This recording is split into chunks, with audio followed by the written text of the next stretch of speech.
Each kitchen has a set of knives and a knife block, and specific recipes will call for specific knives. We'll train you more later on use and care of knives, but just keep in mind that a sharp knife is a much safer knife than a dull knife. When you're ready to check out at the end of your lab, you'll want to open every single door and drawer and cupboard and oven for the TA to come through and check you off. Everything needs to be open. Then they'll come through and look in all of these places, and as they do, they'll close these. So you need to make sure that everything is clean and dry. The TA will run their hand over the inside of the microwave to make sure that there's no grease or moisture left in there. And the last thing that you will do is sweep your floor and empty the garbage. If you ever spill anything on the floor, instead of using the green towels from your food preparation, you'll go to the front of the room and you'll get a rag out of the bucket up there at the front of the room.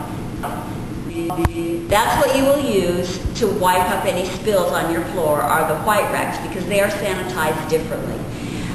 Another thing that you'll do at the end, you will take your garbage that's in your kitchen, you'll take the liner out, and you'll take the garbage up to the big garbage can by the front door, and then you'll put a new liner in for the next group.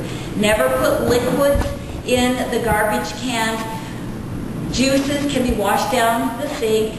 Oils need to be stored and thrown away in some storage containers that we have. We have just a regular microwave. You'll learn how to set this when you come to lab. It has features for cooking on different power levels. Basically, if it's full power, it's on all the time. A medium temperature, it shoots microwave half of the time. If it's a 1 or a low setting, then it's just on 10% of the time. So it would put the microwave through 10% of the time, then it would turn off and shoot no microwave. Then it would turn on again, and then not on again. That's how microwave operates. This also has a light and a timer that you can set. The stove tops that we have are smooth cooktop. Remember that these take a long time to cool down. You want to make sure to get these off of the stove top so that they don't continue to cook. Up here on the right-hand side and on the left-hand side of your controls is a switch that indicates whether you'll be using all of a certain burner or part of a certain burner. Make sure that you have it on the full circle to get all of it. If you have the circle and the ring, it's only going to get the middle part. To clean these, you wipe the spills up immediately. If there's something that's stuck on them, you go get a single-edge razor blade from the dispensary and scrape it off. They need to be perfectly clean when you finish at the end of lab. The ovens, we have two different kinds of ovens. Both ovens will work on a conventional setting. That means it just heats. The upper oven will heat and broil. The lower oven will heat and broil.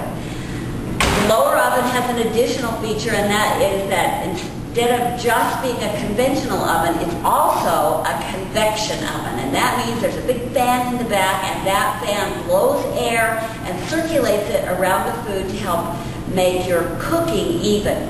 Uses for that would be if you had 2 trays of cookies, you could put them both in the oven at once. That fan would circulate the air around the cookies and make even cooking.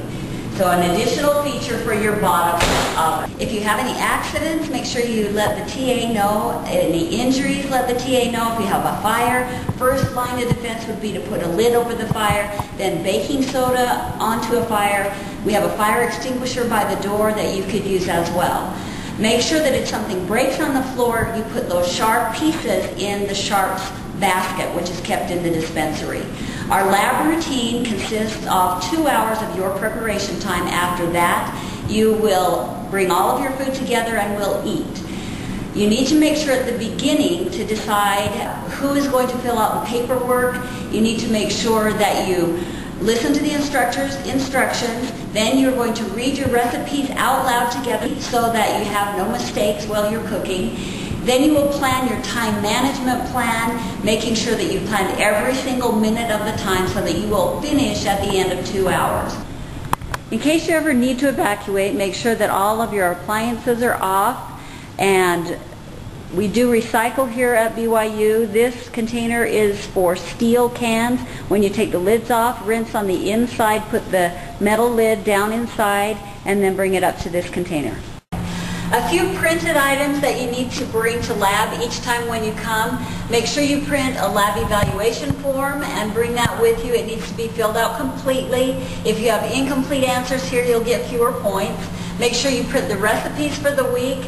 Make sure that you print a time management plan. This is what it looks like before you fill it in. You'll fill in the times down the side. Make sure you have the finish time at the bottom, so you're working from the time we begin until when we eat.